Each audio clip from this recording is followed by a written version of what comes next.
Welcome back to How to University. Before we get started, like always, hit that subscribe button, turn on that notification bell, and don't forget to like the video to connect more students to the How to University channel. So in today's video, we're going to teach you how to upload a profile picture to a YouTube channel. So as you can see here, we are on Ayla's Digital World channel, and what we're going to do is we're going to go ahead and update that profile picture. So first things first, you're going to go over to the Customize Channel section. Once you click on this, it's going to open up this here, and you're going to go to the section where it says branding right here in the middle. And here you're going to have three different things that you can change. In this video, we're going to change the profile picture. So you have two options. You can either change the profile picture or remove the profile picture. So for the sake of the video, we're going to put change.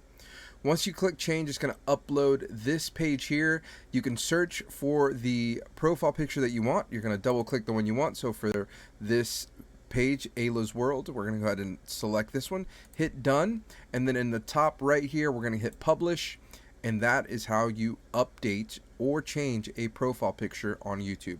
If you found this video helpful, make sure to leave a like, and we'll see you in the next one. Peace.